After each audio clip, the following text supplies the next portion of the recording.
আসসালামু আলাইকুম গাইস, কেমন আছেন আপনারা সবাই? তো আশা করি সবাই অসংখ্য ভালো আছেন। তো আজকে আমার ছোট ভাই আছে একজন সিফাত।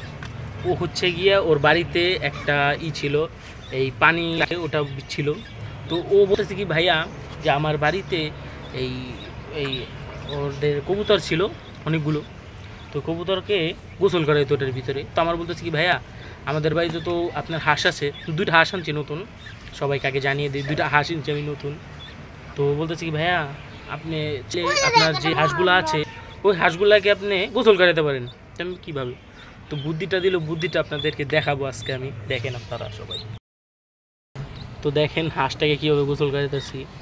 তো ও আমার ছোটো ভাই আমি, আরও হচ্ছে কি সিফাত।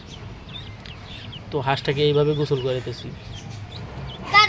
আপনারা যদি চান আমি আরও আপনাদেরকে আমার কাছে যা কালেকশন আছে সবগুলো দেখাইতে পারি, তো আপনারা চাইলে দেখতে পারেন। আমি এখন আপনাকে কিছু দেখাই স্যাম্পল। দেখেন এটা হইতেছে কি আমাদের দেশি মুরগি, এই সাদা যেটা এটা মুরগি, এবং পিছনের ওইটা কালো ওইটা হইতেছে গিয়া মোরগ অবভিয়াসলি। তো এটা হইতেছে গিয়া আজকেও একটা ডিম দিছে, বাট আজকে তালা মারছি, ডিমটা কে যেন নিয়ে গেছে সম্ভবত, আমরা জানি না।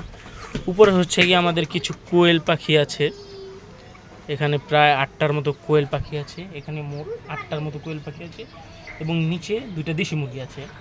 এবং হচ্ছে গিয়ে আমাদের উপরে আরও কিছু দেশি মুরগির বাচ্চা ছিল, বাট ওটা মারা গেছে সম্ভবত কারণে। এবং এখানে আছে দুইটা, এবং আমার ছোট ভাই এটার ভিতরে কিছু দুইটা রাখছে, ঠিক আছে। এটার ভিতরে এখনও বর্তমানে দুইটা আছে সম্ভবত, হ্যাঁ এটার ভিতরে এখনও দুটো আছে, এই যে এখানে দুইটা আছে। এবং কিছু মুরগি আমরা এটার ভিতরে রাখার চেষ্টা করছি, কিন্তু বাট ওরা হচ্ছে গিয়ে অনেক মারামারি করে, যেহেতু গ্রামের মুরগি দেশি মুরগি এগুলোকে বলা হয়, ওরা অনেক মারামারি করে, যার কারণে ওদেরকে একসাথে রাখা অনেকটাই টাফ। তো আমি আলাদা করে দিচ্ছি, একটার ভিতরে 3টা রাখছি আর একটার ভিতরে 2টা রাখছি। এবং কিছু টাইগার মুরগি আছে আমাদের কাছে, আপনারা চাইলে দেখুন। টাইগার মুরগিগুলোও মার্শাল্লাহ অনেক বড় হয়েছে টাইগার মুরগিগুলো। এটা এক একটা আমার সম্ভবত জানা সম্ভবত এগুলো এক একটা 8 কেজি বা 10 কেজি পর্যন্ত হয়, যেহেতু ওরা ফিট খায়। দেশি মুরগি তো ফিট খায় না, যার কারণে আমাদের দুধটা একটু কম হয়। এবং ওরা ধান আর হচ্ছে গিয়ে গম, তারপরে পুরো এগুলো খায়। আমাদের নিচেও কিছু পাখির কালেকশন আমরা রাখছি, কিছু পাখির কালেকশন রাখছি। এবং হচ্ছে গিয়ে নিচে আমাদের ঘুঘু আছে, বলে দিই আগে, 2টো ঘুঘু আছে, 2 জোড়া ঘুঘু আছে, এবং 4 জোড়া হচ্ছে গিয়ে বাজিগার আছে, যেগুলো আমি শখের বসে পেলাম। কিন্তু এখন আমি আর মানে পাখিগুলোকে সময় দিতে পারি না, কারণ আমার একটা ব্যবসা আছে, যার কারণে আমি এটাকে সময় দিতে পারতেছি না। বাট মুরগিকে সময় দেওয়া লাগে না, মুরগিকে একদিনে একবার খাবার দিলে হয়ে যায়। কিন্তু বাজিগারকে অনেক প্রেশার নিতে হয়, কী কারণে আমি জানি না।